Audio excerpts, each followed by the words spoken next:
300 and some odd percentage of an increase in bike commuting in St. Louis. Why do you think that is, and do you see that continuing? Is it because the number was so low to begin with? I think that might be part of it. When a decade or so ago, that number was fairly small. I mean, there are a lot of reasons behind it. You've heard some of your guests talk about it. The streets in St. Louis weren't necessarily conducive to bicycle commuting.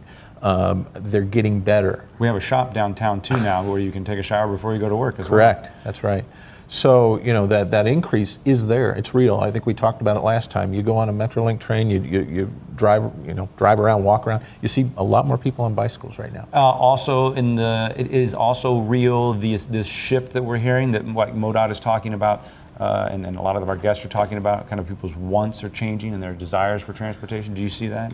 Yeah, I mean, it's interesting because a lot of your earlier conversation centered around are we able to build everything that we need? Mm-hmm. And maybe the question is, should we?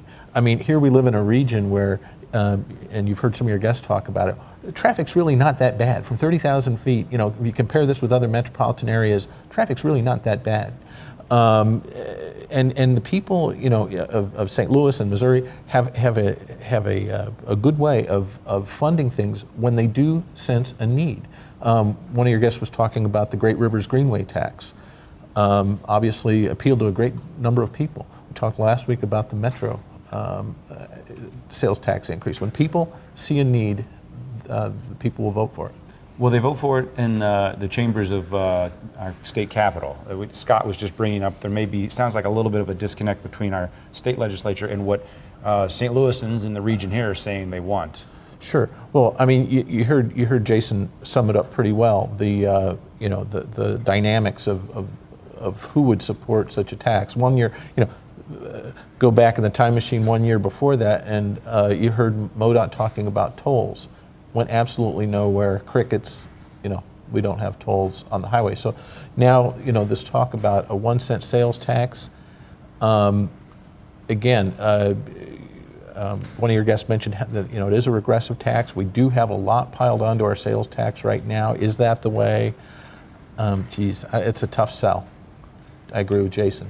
We have about 30 seconds left. Anything else on your reporter notebook that you wanted to touch on tonight that we didn't get to? I know you've been listening in and reporting as you do best. Okay. Well, any predictions on we'll talk about this in the post show perhaps. Any predictions on our trolley? It seems like it's in a little bit of limbo.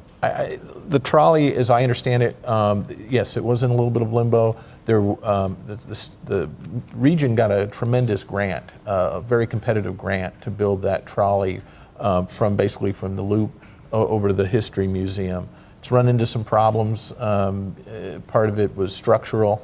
They claim that they've fix some of those problems. We'll see where it goes. I have no predictions on that.